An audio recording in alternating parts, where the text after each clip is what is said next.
In the spring of 1986, 16-year-old Andre Agassi, with coach Nick Bollettieri by his side, packed up his rackets and joined the ranks of professional tennis. At 16 years old, Nike gave him a contract. He thought he was the richest kid in the world at that point, you know. It was a 2-year deal for $45,000. He didn't go onto the tennis tour thinking, I'm great. He went onto the tennis tour thinking, this is the next step for me to be able to challenge myself. But Andre's first professional match did not go according to plan. Took Andre up to Washington, D.C. Everybody was talking about Agassi, so the veterans hated him. You go in the locker room, who was this punk kid? Came with his coach, his trainer, and he lost the match to a veteran. He broke all his rackets and he was ready to quit. And I said, what's wrong, Andre? He said, I don't believe I can do it. And I said, do I have a watch on? And he said, no, there's no time clock on you, son. But you got to believe you can do it. He said, you're not disappointed? And I said, no, I'm not disappointed. I said, you are going to make it. That was the turning point. He showed that he had incredible power off his forehand. He had a great two-hander. He had amazing court sense for that age. And by that summer, everybody knew where he was headed. Tennis in America needed to be injected at that time with the next great hope. And here's someone that comes along from Las Vegas, Nevada, that isn't just great and doesn't just play the game differently, but on top of it, he was an individual. And even back then, he did things his way. I feel for tennis' sake, I need to take it a different direction, let people see something new, something refreshing.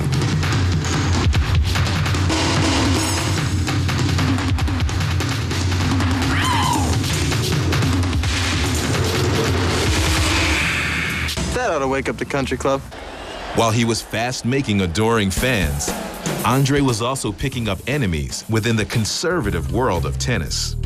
Establishment did not like a rebel, and that included the press, that included tournament officials, and it definitely included his fellow players. Yvonne Lendl spoke out quite forcefully about Agassi, saying this is not the right image for tennis. What I was doing on the court was nobody else's business anyhow. I never had a perspective as to who was being affected, and I think so much of that had to do with a 16-year-old who was raising himself at 13. Having this wealth of talent was a burden for him early on that he didn't quite know how to handle. Having the exterior shell of all this flash and gloss was a way to deflect what was going on inside, which was a concern of whether he could live up to the hype. That hype blew apart in the summer of 1987 when the defiant and flashy teenager headed overseas to make his Wimbledon debut. The All England Club was a cornerstone of old-school tennis etiquette. And to Andre Agassi, it seemed as foreign as the slick grass courts he would play on for the first time. Stepped on court two and played Henry LeConte and got a well-deserved lesson. I didn't even get to sit down, and the match was over.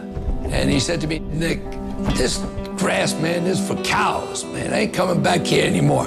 You took a kid from A, Las Vegas, B, Bradenton, Florida, neither of them exactly sophisticated outposts of urbane thinking, and you plop him down in London, and now he's got to observe a dress code. He's got a lot of people walking around in coats and ties telling him how to behave. It all just felt like a foreign world to me, and one that I didn't have much interest in. It was no wonder that he kind of excused himself for 3 years from the event and came up with a lot of alibis. I began saying, we're not going to Wimbledon either. The heck with it. We don't need it. Little did we know. Even though he continued to avoid Wimbledon, Andre's rise was uninterrupted. And a fist for the crowd. In 1988, he won 6 titles, becoming the third-ranked player in the world. But despite his success, he had yet to win any of the 4 major tennis tournaments. And after losing in the finals of both the French and U.S. Open in 1990, and again in the French the following year, questions began to arise about Agassi's heart. When you're someone as good as Agassi, you're graded by how well you do in the major tournaments. And when you don't win a major, and you've got all the attention, and you've got a lot of commercials, and you're making a lot of money. Image is everything. You know, that's going to catch up to you. Any time someone comes on almost as a braggart, image is everything, and it makes a lot of money out of it. There's going to be jealousy as well as resentment. Nobody bothered to do the math and understand that Andre was at some level being playful. Hit it, Andre. Image is everything. How easily the people who didn't like him were able to seize upon it and use it against him. take this as some secret code for Andre telling the world what a bankrupt, phony, insubstantial guy he was. My intention at the time, I remember very clearly, wasn't to communicate that image is more important than substance. It was to communicate what I always believed to be so vital to success on the tennis court, which was how you hold yourself. Given that Andre is really a person of pure authenticity, the worst part about it, the most hurtful part, was to have something out there that he viewed as, that doesn't reflect me. But outside of his showmanship on the tennis court and on Madison Avenue, there was a different side to Andre Agassi his fans rarely saw.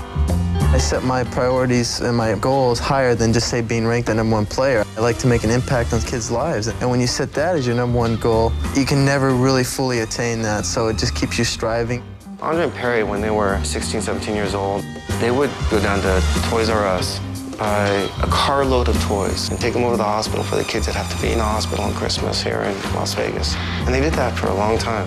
We always knew that we loved the city of Las Vegas and we wanted to give back to the community from an early age. I mean, I could probably say 13, 14 years old.